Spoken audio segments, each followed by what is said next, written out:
সঙ্গ। বহুজন মিলিত হলে তাকে সাধু সঙ্গ বলে না, বহুজন একত্রিত হলেও তাকে সাধু সঙ্গ বলে না। বললেন যেখানে সাধুগণ মিলিত হয়ে ভগবানের নাম রূপ লীলা কথা গুণ মহিমায় ভাসমান হয়ে যান, তাকেই বলে সাধু সঙ্গ। আর কৃষ্ণ ভক্তির জন্মমূল হয় সাধু সঙ্গ। কৃষ্ণ ভক্তির জন্মমূল মানে মূল কারণই হলো সাধু সঙ্গ।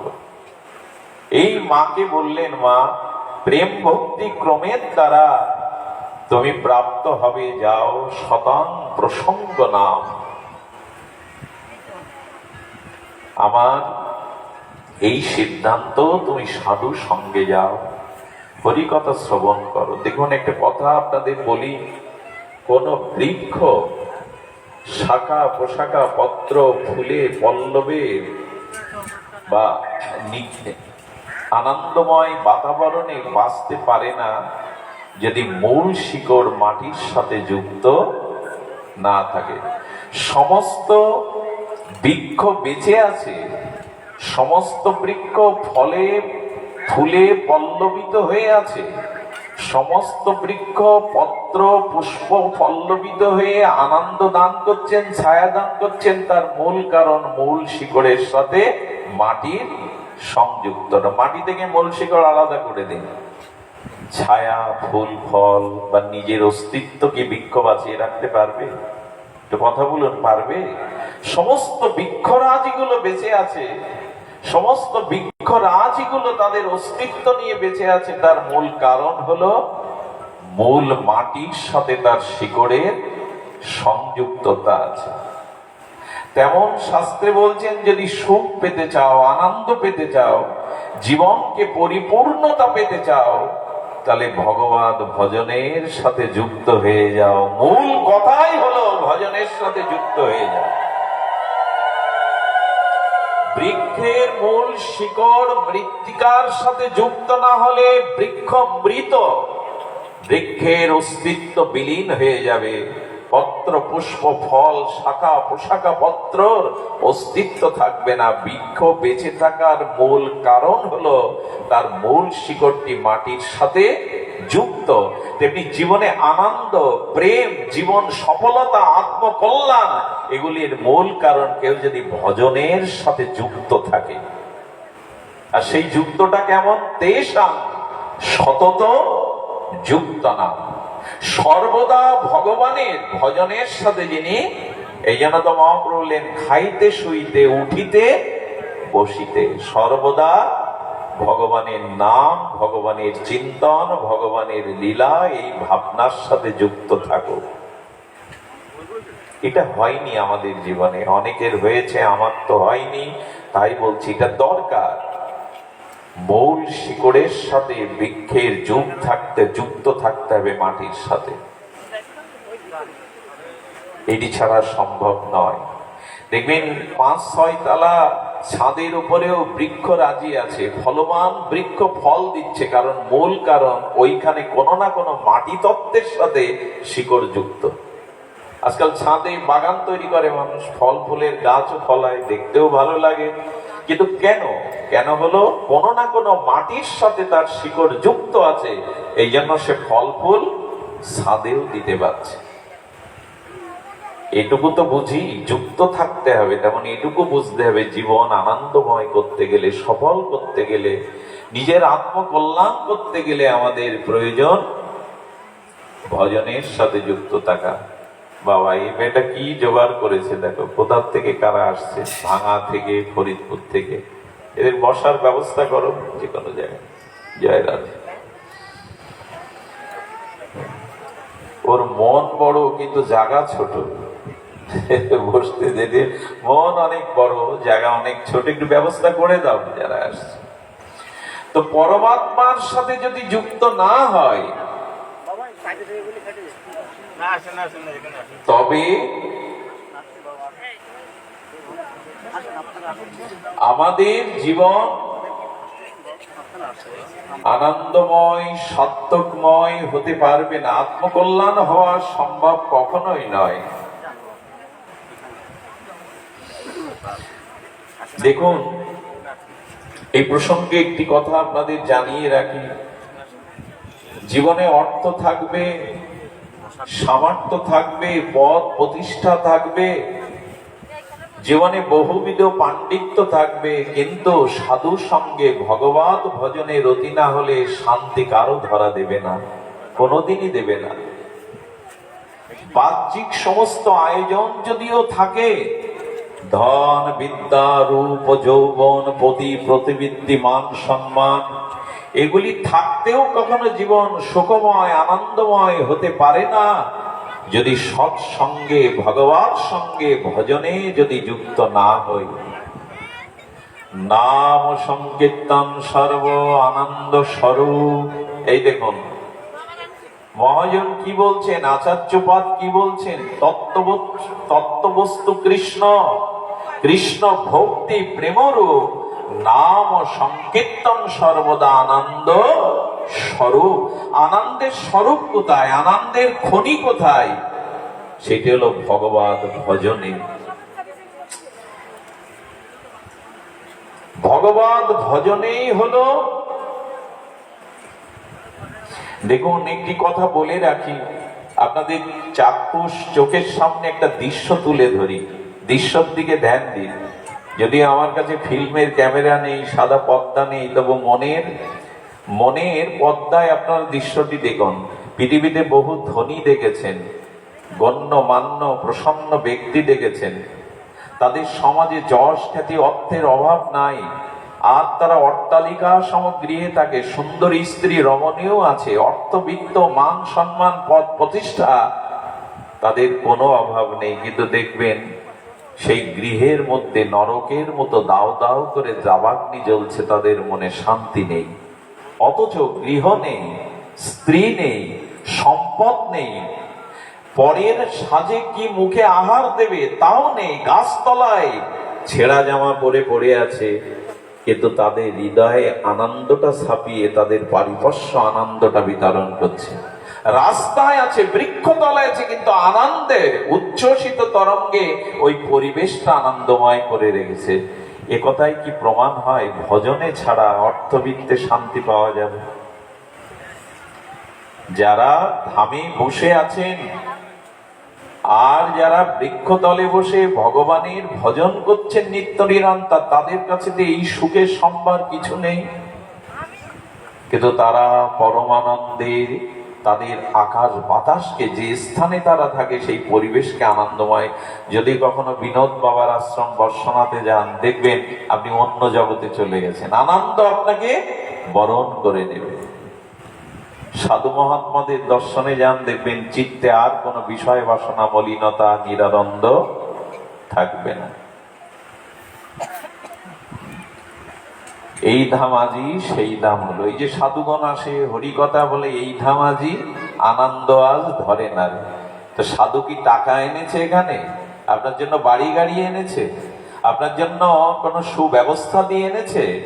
এখানে সাধু কি এনেছে? বলে সাধু এনেছে হৃদয়ের আনন্দ। আনন্দ দিতেই তাদের আসে, আনন্দ আজ ধরে না। বৈষ্ণব পদকর্তা কীর্তনের সুর মিলে আজ আনন্দ। তো সাধুরা অর্থ আনলো না, বাড়ি গাড়ি আনলো না, বিষয় সম্পত্তি আনলো না, তো এখানে আনন্দ কেন? বলো সাধুই আজ চিত্তে আনন্দ বিতরণ করতে এসেছে। এই ধাম আজি সেই আনন্দ আজ সাধু গুরুর আগমনে আনন্দ। আর এই পদগুলো পদ না, এ শুধু কবির লেখা কোনো কবিতা না, পয়ার না। আনন্দ আজ ধরে না রে। আজ যেন এখানে চাঁদের মেলা বসেছে, চাঁদের হাট বসেছে। কেন না? এখানে সাধুগণ এসেছেন, তাদের চিত্তে যে ভজন আনন্দ সেটা ছড়িয়ে পড়েছে চারিদিকে। এই জন্য প্রমাণ হয় যে ধন না থাকলেও, সম্পদ না থাকলেও, গাড়ি বাড়ি না থাকলেও, পদ প্রতিষ্ঠা না থাকলেও শান্তি আছে। প্রহ্লাদ মহারাজ অবধূতকে দেখছেন, দত্তাত্রেয় ভগবান অবধূত যিনি 24 গুরু করেছেন, বলে তার হাসি কি? প্রহ্লাদ বলছেন আমি মহারাজ, আমি রথে চড়ে যাচ্ছি, আর এই গাছ তলায় ময়লা একখানা কাপড় পরে তার মুখের যে প্রসন্ন হাসি, ও হাসি আমিও কখনো। এখন দেখবেন মানুষ, আমরা প্রাণ খুলে হাসি না, হাসিটাও আমাদের কোথাও নকল।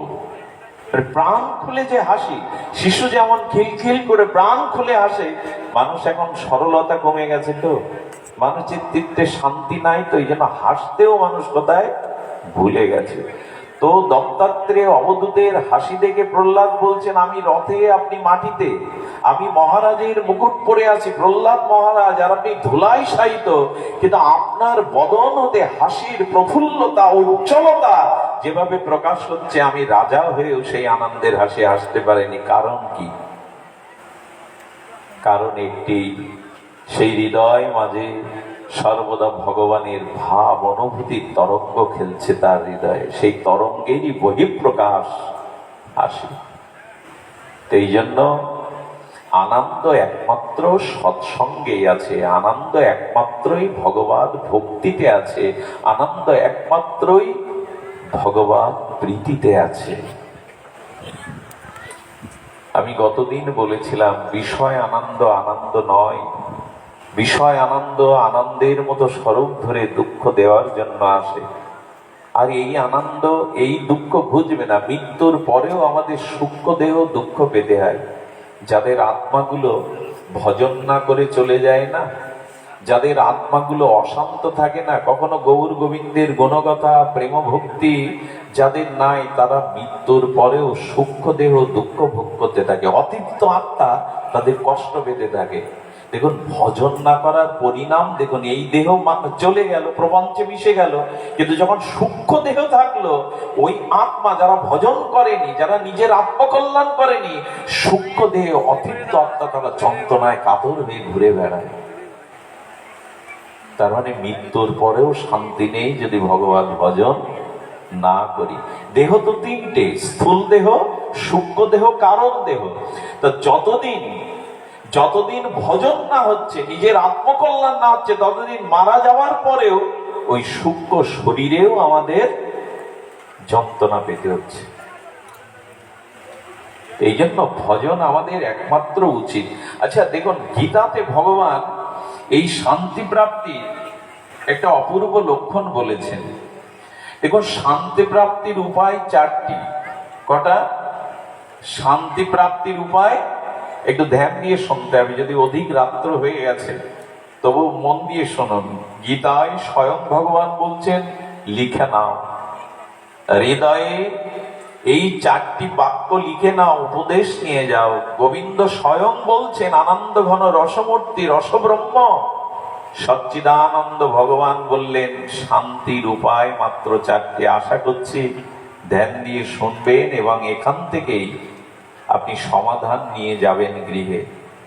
সেই চারটির প্রথমটা যে বিহায় কামায়, বিহায় কামায়, অর্থাৎ হৃদয়ে যতদিন তোমার জাগতিক কামনা আছে ততদিন তুমি শান্তি পেতে, এইখানেই তো আমরা ধরা পড়ে যাব, এইখানেই আমরা পথ খুঁজে পাবো না।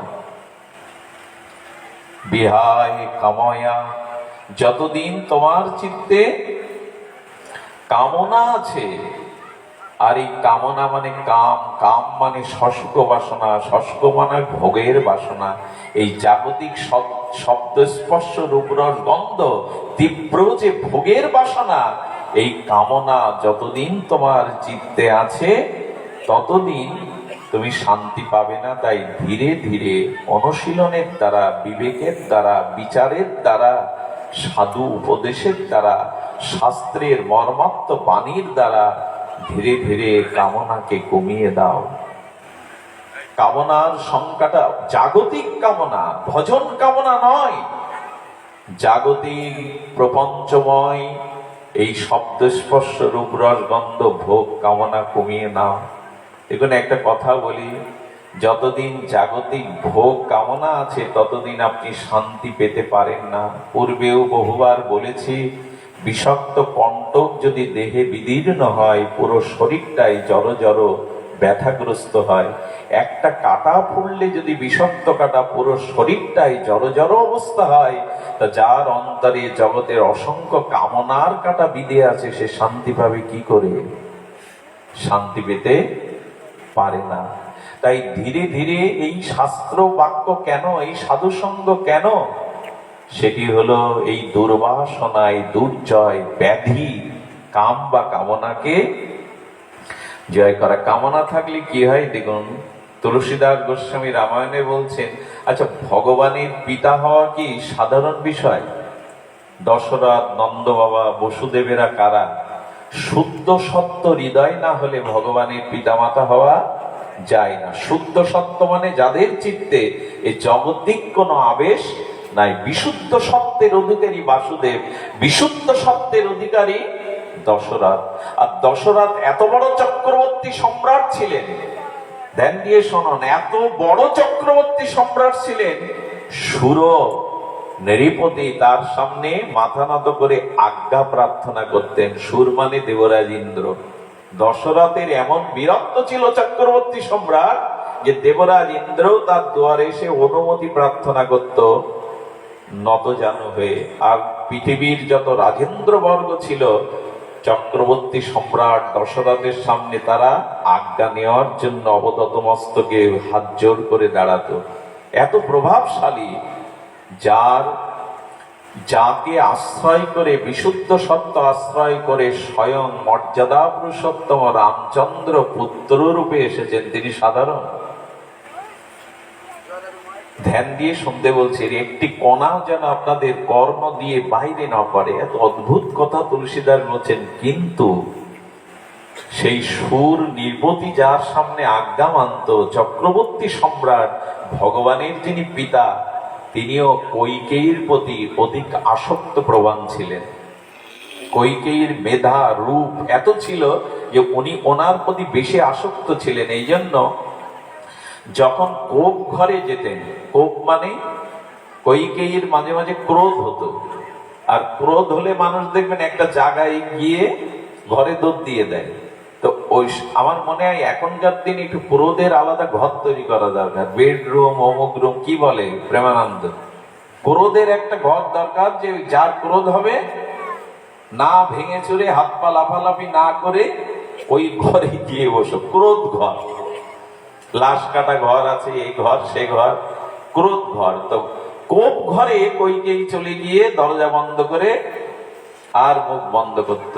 চিন্তা করতে পারেন, যার সামনে দেবরাজ ইন্দ্র হাত জোর করে দাঁড়ায়, যার সামনে সমস্ত রাজেন্দ্র বর্গ গিয়ে মাথা নত করে আদেশ নেয়, আর চক্রবর্তী সম্রাট যার কাছে স্বয়ং পূর্ণ ব্রহ্ম মর্যাদা পুরুষোত্তম ভগবান পুত্ররূপে আসে, সেই কৈকেয়ীর ক্রোধ ভাঙাতে আর মাঝে মাঝে কামে উদ্দীপ্ত হয়ে দশরথ গিয়ে হাত জোর করতেন। মান ভাগানোর জন্য ঘন্টার পর ঘন্টা, দিনের পর দিন তার চরণ প্রান্তে বসে বসে তার রাগ ভাঙাতেন। শুধুমাত্র অতিরিক্ত কৈকেয়ীর প্রতি আসক্তি থাকার কারণে। যদি ভগবানের পিতার এই হয়, চক্রবর্তী সম্রাট দশরথের হয়, তবে রূপ যৌবন ভোগ বাসনার প্রতি যার হৃদয়ে অতিরিক্ত আসক্তি আছে, তার কি দশা হতে পারে? তার কি দশা হতে পারে? কামনা বাড়ান, কামনা জাগান, তবে সেই কামনাটা যেন ভক্তির হয়, ভজনের হয়। এই জগতের কোন কামনা বাসনার দিকে যেই দৃষ্টি যাবে, আপনাদের মনে পড়ে তো কামনা মানুষকে কোথায় নিয়ে যায় দেখুন। এক সমর্থ গুরুদেব, আর তিনি সর্বসমর্থ গুরুদেব, তার অপ্রকাটের সময় তার প্রিয় শিষ্য বলছে শেষ উপদেশ দিয়ে যান, যাতে জীবনে পড়ে না যায়, স্খলিত না হয়। অপ্রকাটের আগে গুরুদেব বলে দিলেন, বিড়াল পুষবে না। পাশের লোক সব হাসাহাসি করছে, এটা উপদেশ হতে পারে? কখনো বিড়াল পুষবে না। সবাই হাসি ঠাট্টা করছে। এমন একজন মহামানব মৃত্যুর সময় শেষ উপদেশ এই দিয়ে গেল শিষ্যকে, বিড়াল পুষবে না।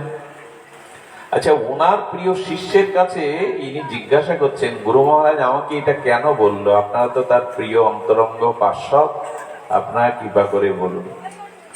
বলেন, তোমার গুরুদেব জীবনে প্রত্যক্ষ করেছিলেন এই ঘটনা, তাই তোমাকে উপদেশ দিয়ে গেল। আপনারাও শুনুন, শুনেছেন বহুবার, তবু নিত্য নূতন নবরসায়ন হবে। এক সাধু না গ্রাম থেকে অনতি দূরে একটা বনের মাঝে কিছুটা কানন বা বাগানের মধ্যে বসে ভজন করতেন। ছোট্ট একটা কুঠি তৈরি করে ওখানে দিন রাত ভজন করতেন। কোলাহল থেকে মুক্ত নির্মল সেই বাগান। এখন তার শ্রীমুখে হরিনাম হরিকথা শুনতে গ্রামের লোকজনও কিছু কিছু সেখানে উপস্থিত হতো। এখন হঠাৎ করে ওনার একটাই কাপড়, কাপড়গুলো ইঁদুর এসে বনের মধ্যে তো, আর কিছু ইঁদুর এসে ওনার কাপড়গুলো, আচ্ছা সাধু প্রতিদিন কি করে কাপড় জোগাড় করবেন, আর ছেঁড়া কাপড় বা পরবেন কি করে? পাঠের পরে একদিন গ্রামবাসীদের বলছেন, আচ্ছা আমি কি করি বলো তো, এখানে ইঁদুরের সমস্যা, কাপড় কেটে দিয়ে যায়, প্রতিদিন সাধু মানুষ, আমি কাপড় পাবো কোথায়? আমি একটু অনুরোধ করি, জীবন যদি কোনো সমাধান চান তো বিষয়ী লোকের কাছে পরামর্শ নেবেন না, সাধু সন্তের কাছে পরামর্শ নেবেন, তারাই আপনাকে দিক নির্দেশনাটা যথার্থ দিতে পারে।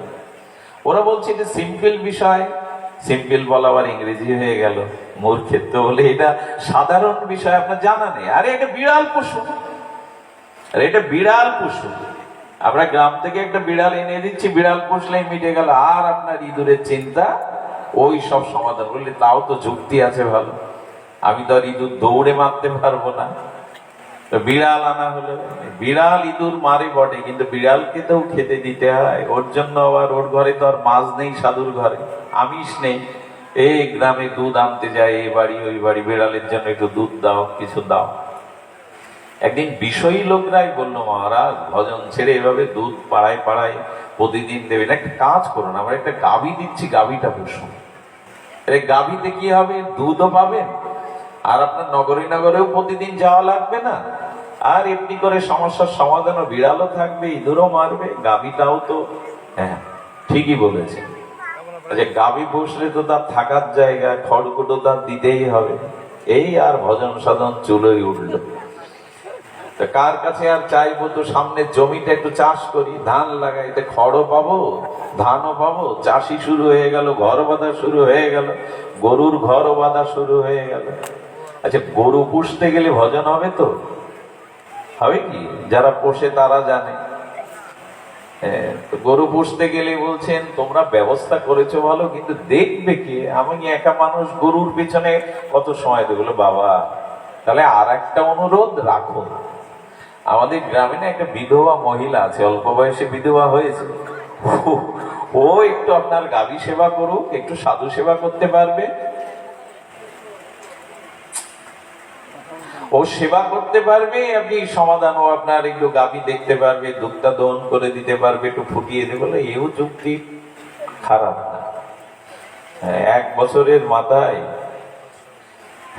বিধবার বিধবা নেই, শীতেতে সিঁদুর উঠলো, 2টো ছেলে মেয়ে হয়ে গেল, বিবাহ করে বসলো, ঘরের চালে উঠে এবার সংসার করো।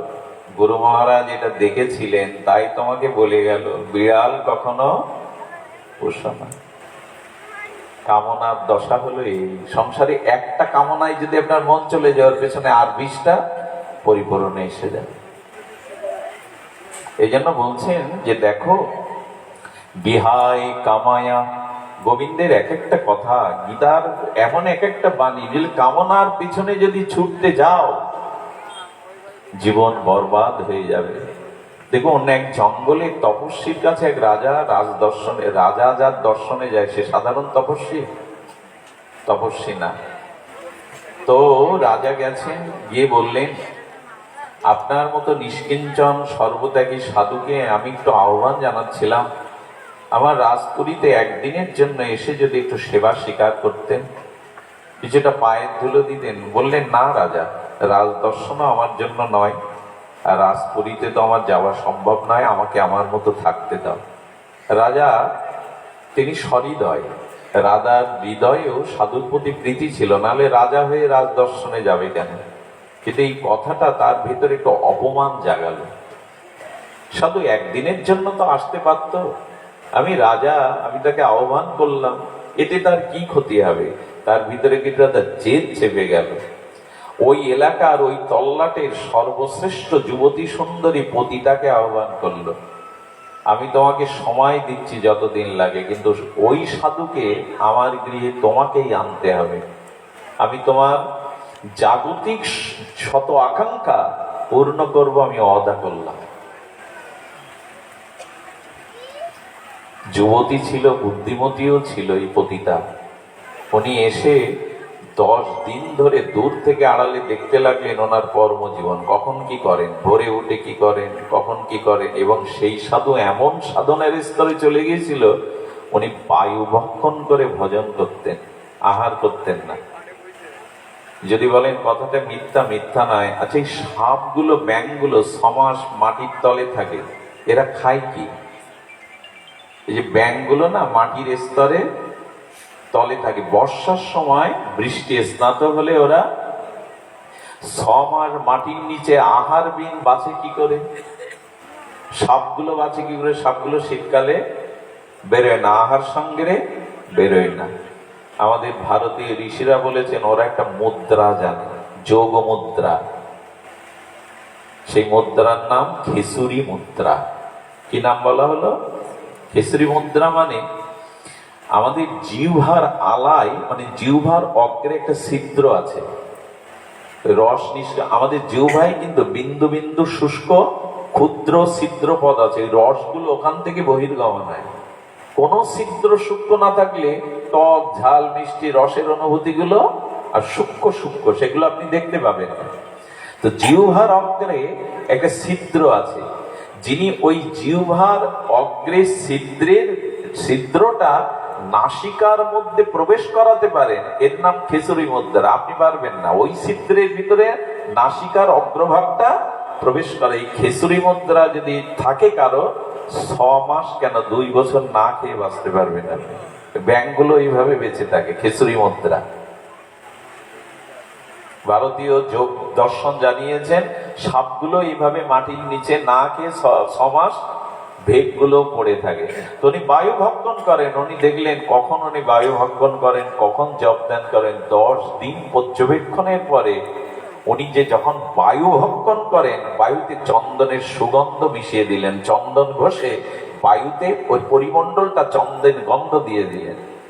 তা আগে যে পরিমাণ উনি বায়ু নিতেন, এই সুগন্ধ পাওয়াতে বায়ু আরো বেশি করে বায়ুটা প্রদান করছে কি সুগন্ধিটা পতিতাত, তার মনের বাসনা ওই বায়ুর সাথে ধীরে ধীরে প্রবেশ করছে।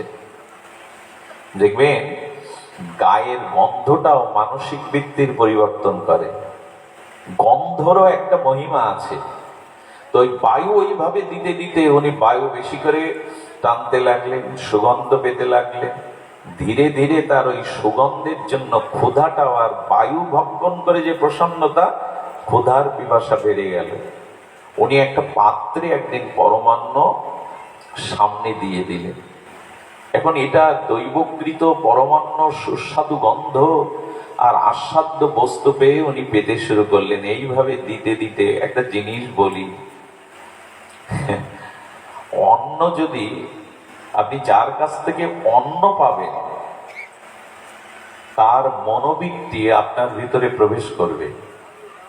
আপনি চিন্তা করতে পারেন, পিতামহ ভীষ্ম দ্রৌপদীর বস্ত্রহরণে কথা বলল না, এটা হয়? যিনি তলোয়ার বের করলে সূর্যের গতিকে রোধ করতে পারেন, এত দৃঢ় পিতামহ ভীষ্ম, তুমি কেন নীরব ছিলে?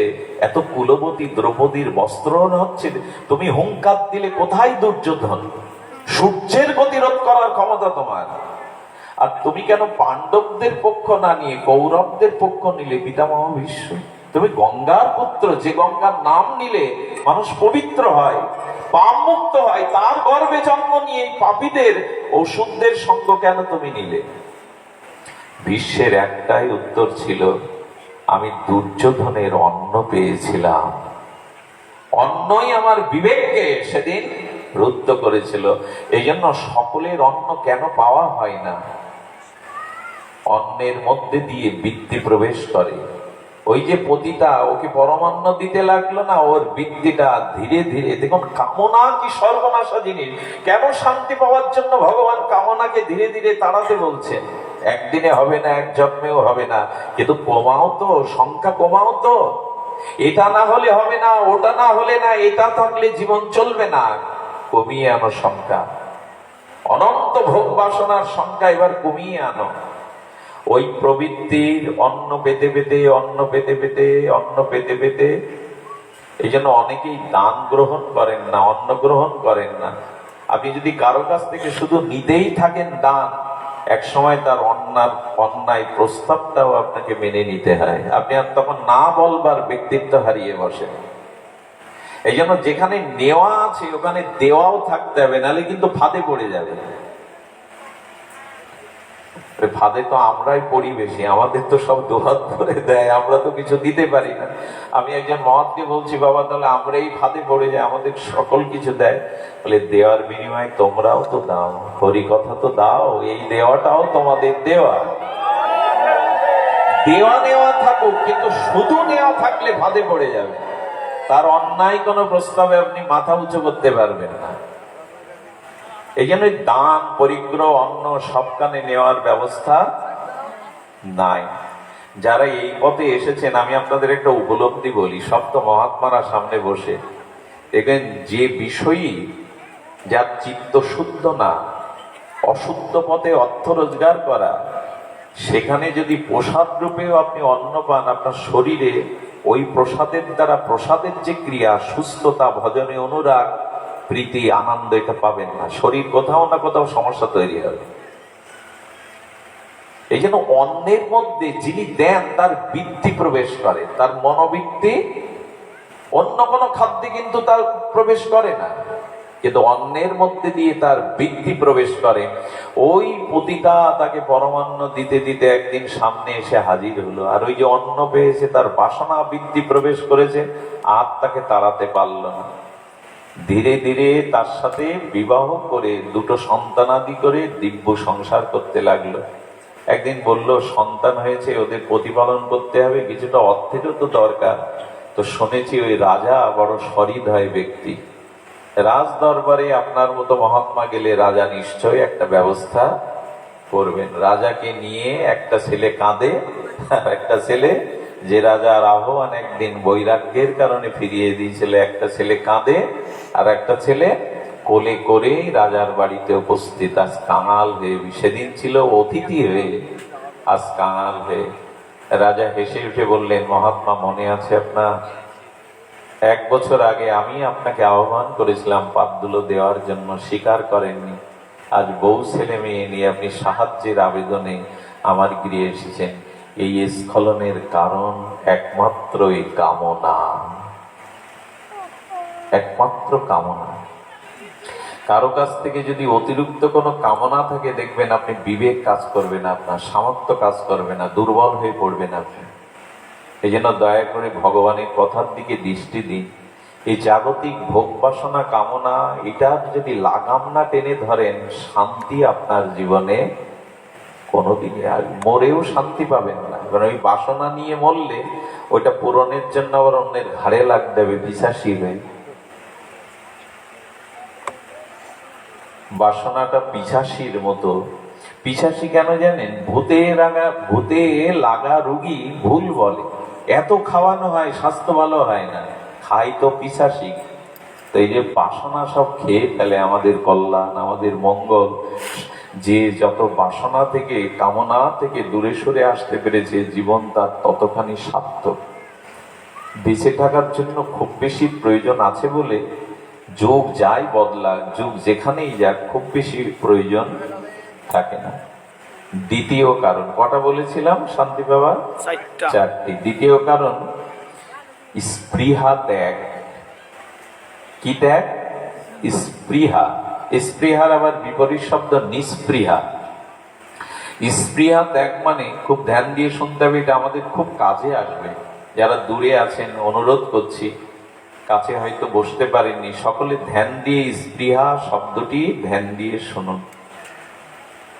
স্পৃহা মানে, আমি যা পেয়েছি, আমার কর্মফল, আমার চেষ্টায়, আমার পুরুষত্ব, আমি যা পেয়েছি, এগুলি চিরদিন আমার কাছে থাকুক বা বজায় থাকুক, এরকম ইচ্ছাটার নাম হলো স্পৃহা। আর এই যদি থাকে, জীবনে কখনো আপনি শান্তি পাবেন না। কথাটা আবার বলি। আবার বলছো কেন? আমরা কি বুঝিনি? কিছু কথা আছে বারবার বলতে মন ইচ্ছা করে। বারবার কথাটা শুনে যদি হৃদয়ে লেগে যায়, যা কিছু কর্মের দ্বারা পেয়েছি, সৌভাগ্যে পেয়েছি, যা আমার বলে পেয়েছি, এগুলো আমার কাছে চিরদিন বজায় থাকুক, এই যে ইচ্ছাটার নাম হলো স্প্রে। আর এটাই জীবনে যত অশান্তির কারণ। আপনি ভেবে দেখুন, যখনই আপনি মনে করেছেন যা পেয়েছি, রূপ পেয়েছি, ধন পেয়েছি, পদ পেয়েছি, এইগুলো চিরদিন বজায় থাকুক, গোবিন্দ বললেন তা হবে না। এই জগতের কোন বস্তু স্থির নয়। সাপেক্ষ বলে একটা শব্দ আছে। কি পেক্ষ? সাপেক্ষ। সাপেক্ষ মানে সব পক্ষে, অর্থাৎ একটি এলে আরেকটি আসবেই, নিশ্চিত আসবেই, তার নাম সাপেক্ষ। যেমন দিন আসলে আসবে কিনা, এই কাছে পৃথিবী যেদিন সৃষ্টি হয়েছে তার থেকে এই নিয়মের ব্যত্যয় হয়েছে যে দিন এসেছে রাত আসেনি, এই নিয়মের ব্যত্যয় হয়েছে। পূর্ণিমা এসেছে অমাবস্যা আসেনি, এর ব্যত্যয় হয়েছে। ঠিক তেমনি জীবনে সুখ এসেছে দুঃখ আসেনি, এর ব্যত্যয় হয়েছে। সাপেক্ষ শব্দ মানে একটা এলে আর একটা আসবেই। তেমনি জীবনে যা এসেছে এই বস্তু তোমার কাছ থেকে চলে যাবে, এটা হলো সাপেক্ষ শব্দ। প্রমাণ দিন, চুলের কালো কেশ থাকছে তো চিরদিন। যদি বলেন চুল চিরদিন কালো থাকুক,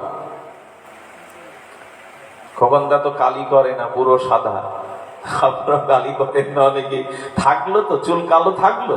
তা যা আছে প্রভু, যা পেয়েছি এটা যেন চিরদিন বজায় থাকে, এই ইচ্ছার প্রমাণ আপনার মাথার চুলই দিচ্ছে। মাথায় তো বুদ্ধি থাকে, বুদ্ধি দিয়ে বলছে দেখো চুলও কালো থাকছে না। কালো আর কতদিন করবে, কালো করেও ধরে রাখতে পারবে না। দাঁতটা চলে যায়, দৃষ্টি শক্তি চলে যায়, যা আছে সব বজায় থাকুক, এইটাই দুঃখের অশান্তির কারণ। আরে যা এসেছে তা যদি বিদায় নেওয়ার জন্য প্রস্তুত থাকো, যদি যাই যাক, আমি আমার জায়গায় থাকবো। সব তো আমার না, সব নিয়েও আসেনি। এই স্পৃহা যতদিন আছে সব বজায় থাকুক, সব গেল। যৌবন বজায় থাকুক, পদ বজায় থাকে, চুলই থাকে না, দন্তই থাকে না, নিজের শক্তি যৌবন থাকে না, তো সব বজায় থাকবে কি তোমার? কোন জিনিস এই জন্য খুব আগ্রে ধরতে নেই যে বজায় থাকুক। রামচন্দ্র এই জন্য যখন বনবাসে যাচ্ছে বলেন এই রাজপুরী ছেড়ে যেতে আমার কষ্ট হচ্ছে না, কারণ ওটা তো আমি আমার ঘর মনে করি না, ওটা ধর্মশালা মনে করি। আমার পূর্বপুরুষ এই ঘরে ছিল, আমি আছি, আমার সন্তান এখানে থাকবে, এটা ধর্মশালা। তো ধর্মশালা ছেড়ে যেতে কষ্টকর। কি ভাবনা ভগবানের! সব আমার বজায় থাকুক, এই চিন্তা কখনো মনে আনবে না। প্রভু যা দিয়েছ, যদি থাকলে আমার ভক্তি নষ্ট হয়, ভজন নষ্ট হয়, তবে নিয়ে নাও। আর যখন এসছে, যেমন যদি যাইও আমি সমভাবে মেনে নেবো। যেমন দিনের পরে রাত এসেছে, মেনে নিয়েছি। বসন্তের পরে শীতের পরে বসন্ত এসেছে, মেনে নিয়েছি কিনা? যেমন এখানে পাঠ শুনতে এসেছি, আবার চলে যাওয়াটাও মেনে নিয়েছি। নাকি মেনে নেবেন না? এসেছে আর যাব না, মেনে নিয়েছি। এই জন্য জগতে যা কিছু যাচ্ছে তাকে যেতে দিন। দেখুন, নিষ্প্রিয় কাকে বলে? আমাদের যদুপতি অর্থাৎ ভগবান শ্রীকৃষ্ণ যদুকুল অধিপতি। তা যদুকুলের সংখ্যা কতটা ছিল? যদুরা, যদু বংশের সংখ্যা ছিল 64 কোটি সম্ভবত। তো 64 কোটি যদু বংশ, এটা ঠিক, 64 কোটি। আচ্ছা, সেই যদু বংশের রাজপুরী তৈরি করলো গোবিন্দ বিশ্বকর্মাকে দিয়ে। দ্বারকার রাজপুরী এখন ওটা সমুদ্রের তলে, প্রমাণ হয়ে গেছে না, সমুদ্রের তলে দ্বারকা নগরী পাওয়া গেছে। তার মানে তো ছিল 64 কোটি যদু বংশ। শুধু 32,000 শিক্ষক ছিল ওই পরিবারে। ক হাজার? 32,000 শিক্ষক, বৈদিক শিক্ষক। এত বড় বংশকে বলরাম এবং কৃষ্ণ তারা সামনে থেকে তাদের মৃত্যু ধ্বংস দেখছেন। হাতে গোনা কয়েকজন বেঁচে ছিলেন, কৃষ্ণ, বলরাম, উদ্ধব, এরাই। আর 64 কোটি যদুবংশ কৃষ্ণের সামনেই পুত্র পৌত্র স্ত্রী সব ওখানে প্রায় মারা গেল। কৃষ্ণ নির্বিকার হয়ে দাঁড়ালো। তখনই বলেছিল, অর্জুন বলেছিল, গীতার বাক্য তোমার মুখেই মানায় ভগবান।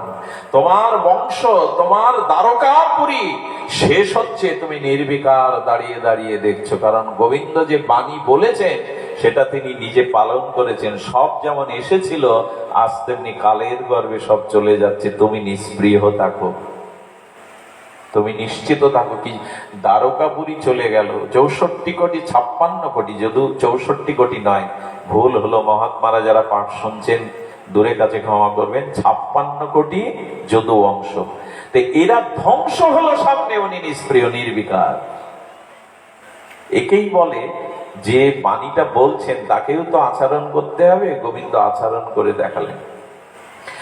চলে যাওয়াতে যদি হায় হায়, আচ্ছা কেউ মারা গেল, দেখবেন তার শোকে অনেকেই নিজেও অসুস্থ রোগগ্রস্ত হয়ে হয়। এটা কি বুদ্ধিমত্তার কাজ?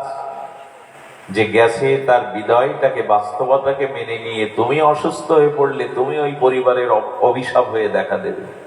এই জন্য জ্ঞান আনো, চেতনা আনো, এনে তুমি সুস্থ থাকো। আমাদের গৌতম বুদ্ধ বলেছিলেন, যারা অপরের ক্ষতি দেখে, বিপদ দেখে ভেঙে পড়ে, শোক দেখে ভেঙে পড়ে, তারা জ্ঞানী নন। বরঞ্চ তারাই জ্ঞানী যারা শোক দেখে শোকে বিমোহিত না হয়ে ওই শোককে জয় করবার মন্ত্র খুঁজে বেড়ান। গৌতম বুদ্ধ তাই করলো তো। জরাগ্রস্ত ব্যাধি আর বৃদ্ধকে দেখে বলল, না এই জরা আমাকে স্পর্শ করবে না, এই ব্যাধি আমাকে স্পর্শ করবে না। 11টা বছর একটা বৃক্ষতলে বোধিমূলে তপস্যা করে গৌতম বুদ্ধ ভগবান হলেন, জরা ব্যাধিকে জয় করলেন, নির্বাণ প্রাপ্ত হলেন। এটা কিসের জন্য? যে না, এই জরা ব্যাধি যাতে আমাকে, এটা জ্ঞানীর লক্ষণ। হাও মাও করে ভেঙে পড়ে নিজেও অসুস্থ হয়ে রোগগ্রস্ত হয়ে চলে যাওয়া, এটা জ্ঞানীর লক্ষণ নয়। জ্ঞানীর লক্ষণ মানে ওই মৃত্যু, ওই ক্ষয় যেন আমাকে স্পর্শ না করে, সেই উপায়টা জ্ঞানীরা খুঁজে বেড়ায়। এই জন্য ভগবত ভজন করলে কি হয় জানো মা?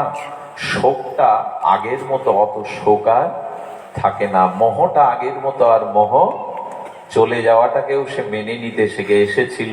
যেটা গেছে তার জন্য মাথা খুঁটে লাভ নেই, সেটা আমার নয়, যা আমার নয় তা আমার কাছে থাকেনি।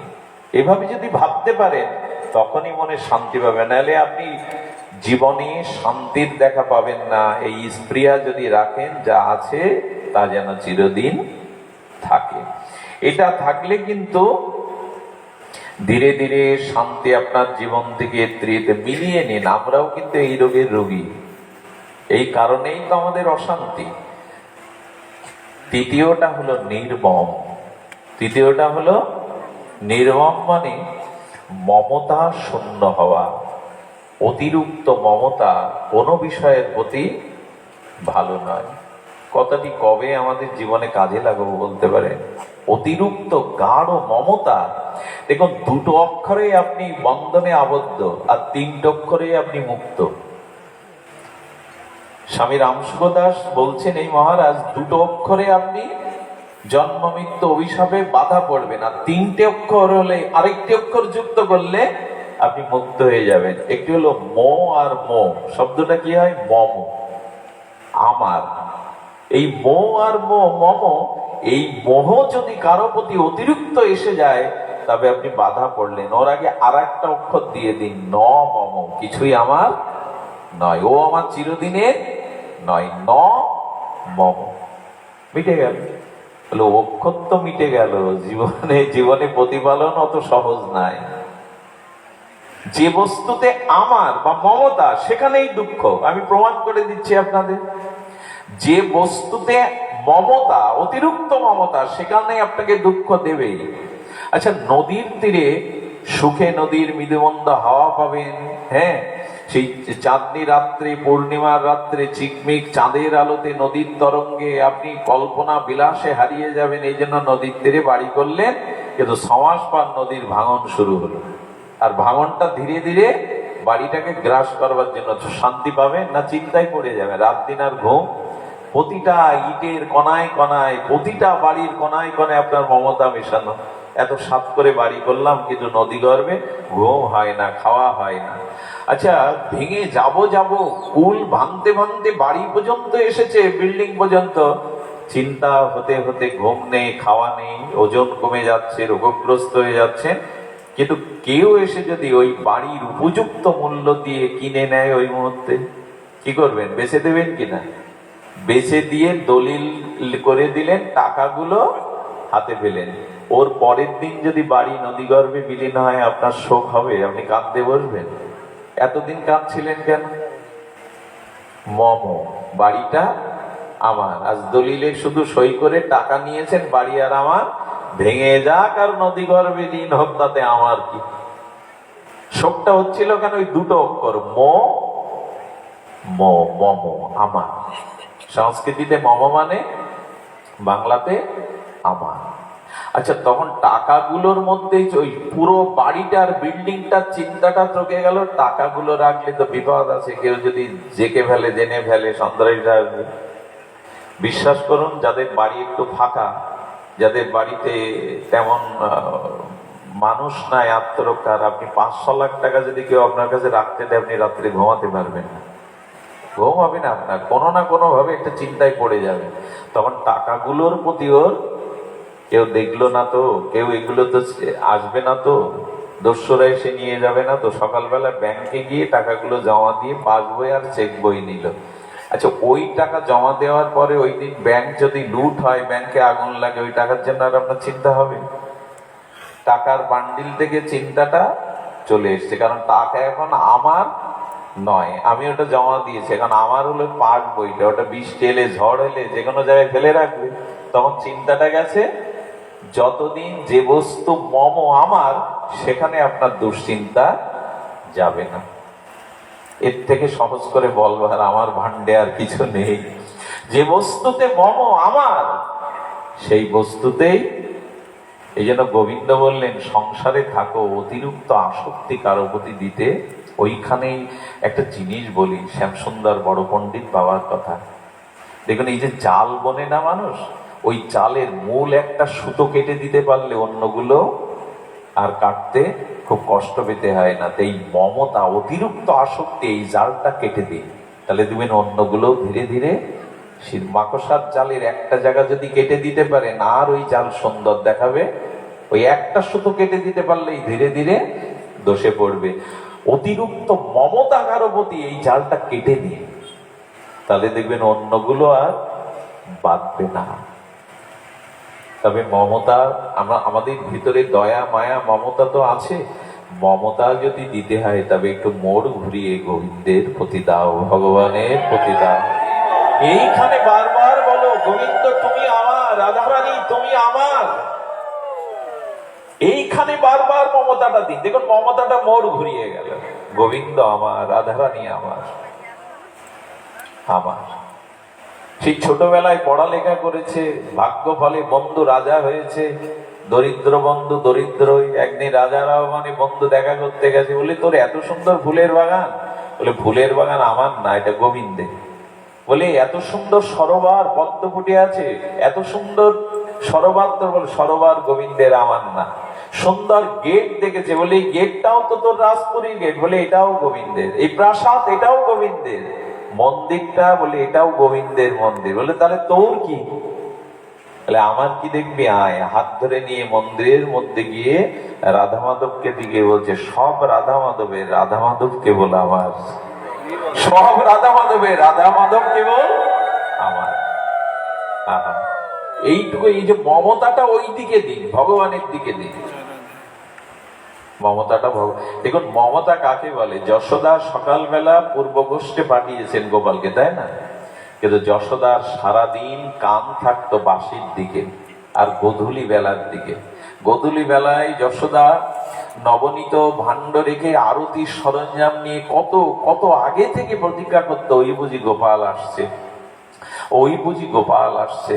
আর যখনই উত্তর গোষ্ঠে গোখুর উচ্ছিত ব্রজ ধুলি মেঘে গোবিন্দ মুরলী বাজাতে বাজাতে আসলেন,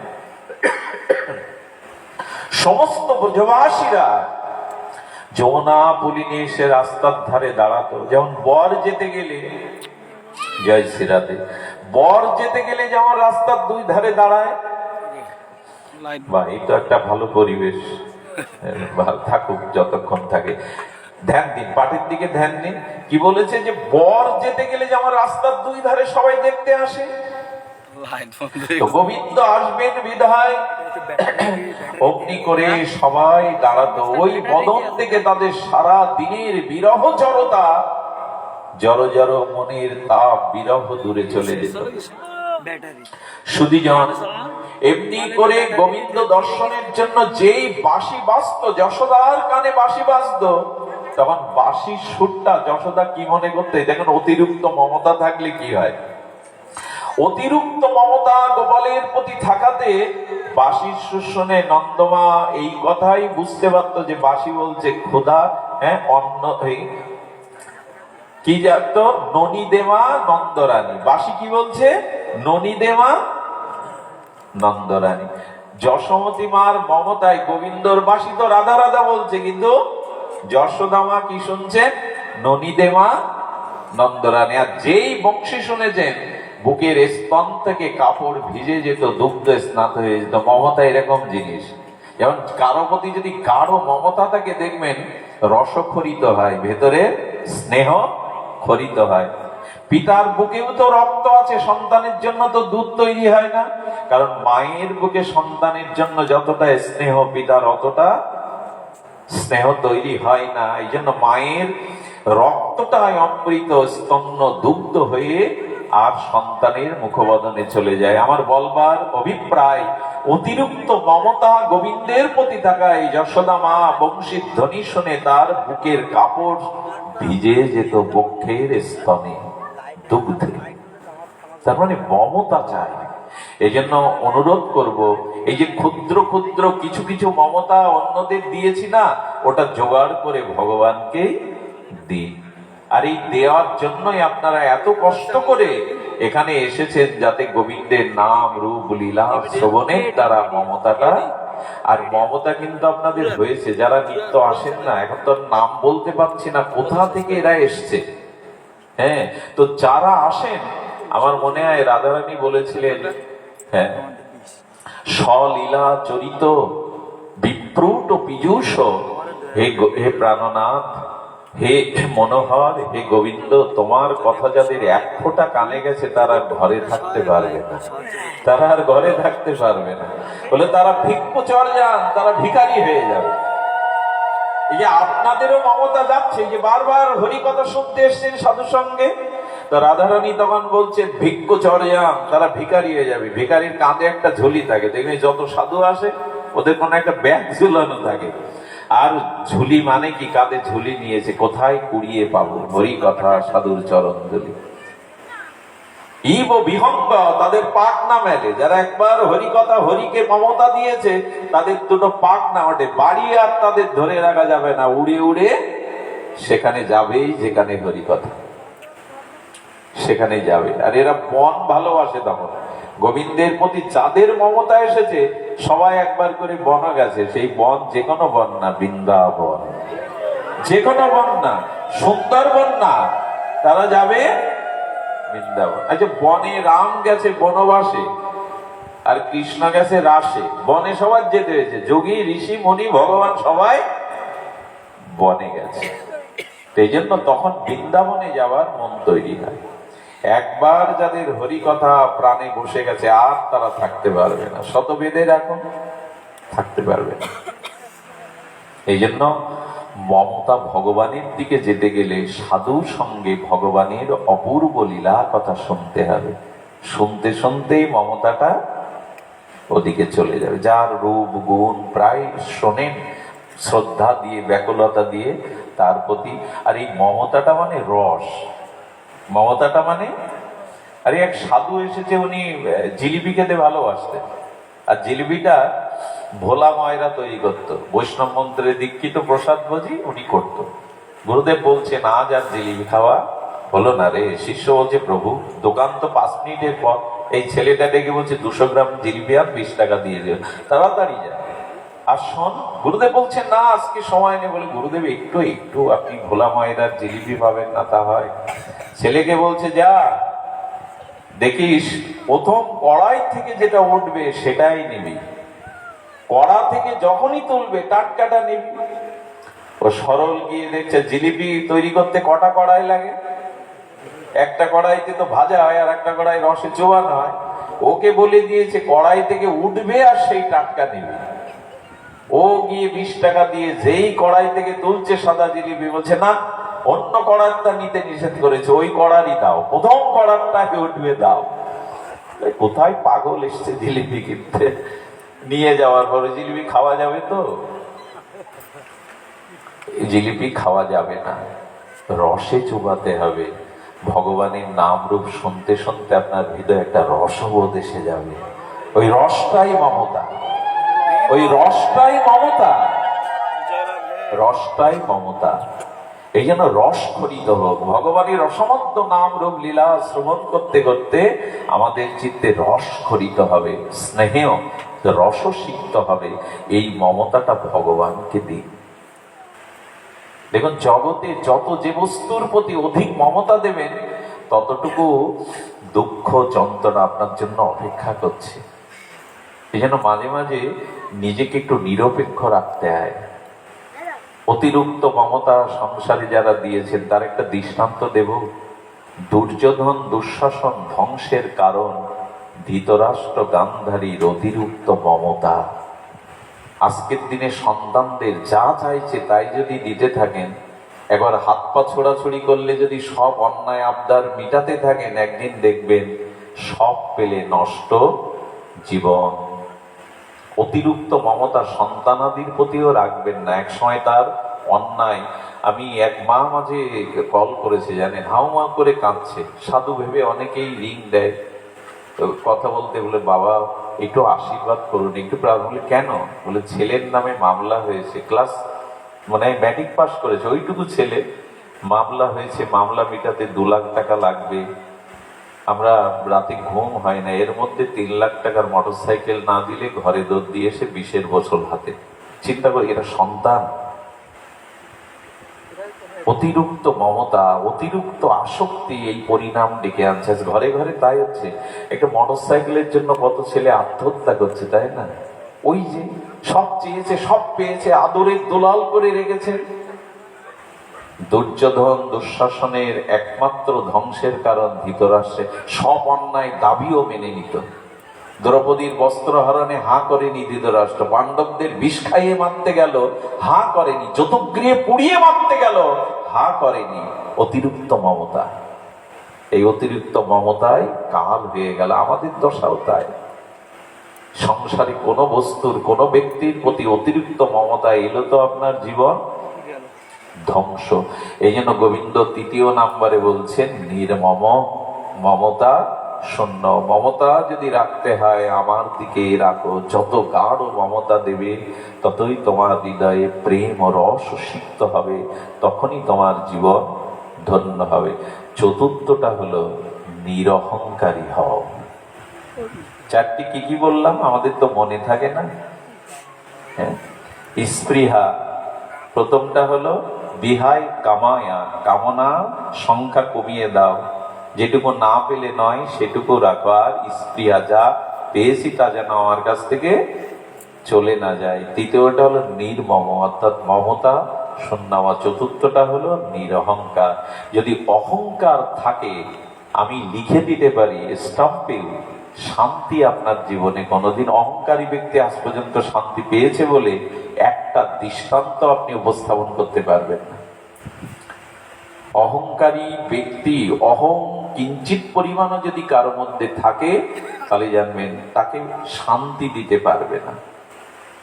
দেখবেন কিছু কিছু দাম্ভিক লোক, কোনো উৎসবে যাবেন, নিমন্ত্রণ বাড়িতে যাবেন, কিছু কিছু লোকের আচরণ দেখবেন, হ্যাঁ, ওই যে তার মন ভিতরে অহংকার আছে, তো আমি পদ প্রতিষ্ঠার লোক, আমি অমুক তমুক, এখানে কেউ মূল্যায়ন দেখবেন, তাদের হাঁটা চলাফেরা মুখভঙ্গিমায় দেখবেন অস্থির হয়ে গেছে তারা। আচ্ছা, অহংকারটা কি দাদা? অহংকারটার সংজ্ঞা কি? কাকে বুঝবো যেটা অহংকার? অহংকারটার সঙ্গে একটা অপূর্ব শব্দ, বড় হওয়ার ক্ষুধা ভেতরে থাকার নাম হলো সবখানে আমি বড়, আমাকে সবাই চিনুক, আমাকে জানুক, আমাকে মালা পরাক, আমাকে বলছে ডাক, আমার নাম 2-10 বার উচ্চারণ হোক। এই যে বড় হওয়ার ক্ষুধা, শ্রেষ্ঠত্বের প্রাপ্তির ক্ষুধা, এরই নাম অহংকার।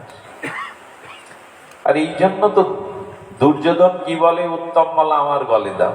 নারদকে বলছেন, খুঁজে বেড়াচ্ছ কোথায়, তোমার গলে যে উত্তম মালা ওটা? বলেন দুর্যোধন, উত্তম মালা সেখানেই দেবো যেখানে একই সাথে অধমকে পাবো। এখানে অধমকে বলে, অধম আর এখানে কোথায়? রাজপথে যান, এই যে কাঙাল ভিখারি মেতর যারা আছে সুইপার, ওদের দিন ওরা অধম। বলেন অত সোজা? হ্যাঁ, এখানে ভীষ্ম আছে, দ্রোণ আছে, বানরের মতো লাভ দিয়ে তুমি নিজেকে উত্তম ভাবছো? এই দেখো, শ্রেষ্ঠ মালা আমায় দাও। নারদ বললেন লাফালাফি করো না, অধম আর উত্তম এক জায়গায় থাকলে এই মালা ভগবান তাকে দিতে বলেছেন। চলে গেলেন পাণ্ডবদের দুয়ারে, গিয়ে পঞ্চপাণ্ডব হাত জোড় করে বসে আছে কৃষ্ণ আসবে বলে, গোবিন্দ আসবেন বলে তার আসনটাকে পেতে সাজিয়ে রেখেছেন। যখন শুনলেন উত্তম অধম মালা, তখন দেবশিবার নারদকে দুর্যোধন বলছেন, এই যুধিষ্ঠির মহারাজ বলছেন, ধর্মরাজ উত্তম মালাটার জন্য একটু অপেক্ষা করতে হবে, যার জন্য আমরা আসন পেতে বসে আছি সেই সর্বোত্তম পুরুষোত্তম ভগবান গোবিন্দ আসলে এই মালা তারই প্রাপ্য, আর কারণ না। এই দেখুন নিরভিমান বা নিরহংকার কাকে বলে। গোবিন্দ এলেন, উত্তম মালাটি দেওয়ার আগে দেবশিবাস বললেন একই সাথে অধম চাই। বললেন আমার থেকে অধমে জগতে আপনি দ্বিতীয় কাউকে পাবেন না দেবশিবাস, আমার থেকে অধম নরাধম এই জগতে দ্বিতীয় পাবেন না, মালাটি আমার গলে দিন। ধর্মরাজই যুধিষ্ঠিরই জীবনে প্রস্থান করতে পারে, মহাপ্রস্থানের পথে যেতে পারে যাদের অহংকার নাই। সবসময় বড় হওয়ার কথা, সবাই সবাই আমাকে চিনুক, আমাকে জানুক, আমার নামের জয়গান হোক। খবরদার। আমার মনে হয় কি জানেন, যে চাই আসলে সে কম পায়। আমি জীবনে দেখেছি অনেকের যারা চাওয়াটা বেশি, এরা পায় না। অনেক সময় মালিক কি করে জানেন, ধনী মালিক আলমারি সিন্ধুকের চাবিটা বাড়ি থেকে স্ত্রীপুত্র বেড়াতে গেলে বিশ্বাসী কর্মচারীর হাতে দেয়, কিন্তু অনেক সময় পুত্রের হাতে দেয় না, কারণ তার প্রতি আস্থাটা আছে যে ও আমার ক্ষতি করবে না। অহংকার যখনই আপনার জীবনে আসবে, আমি একটা কথা খুব স্পষ্ট করেই আপনাদের নিবেদন করছি, ভগবান পৃথিবীতে সব সহনশীল। এই ধরিত্রী ভগবানের স্ত্রী, তো মাটি কতটা সহনশীল। সর্বং সহা, মাটিকে বলে সবকিছু সহ্য করে। মাটি যার সহধর্মিনী, সেই ভগবানের ধৈর্য শক্তি কত। 99টা করে গালি দিত, কিন্তু ভগবান সহ্য করতেন। শিশুপাল গালি দিত না, সেসব গালি আপনি সহ্য করতে পারবেন না। আরে রাজেন্দ্র বর্গের মধ্যে আঙুল তুলে শিশুপাল বললেন কৃষ্ণের জন্মের ঠিক নেই, একথা মানতে পারবে? একবার বলে বসুদেব পিতা, একবার বলে নন্দ পিতা, ওর বাপের ঠিক নেই।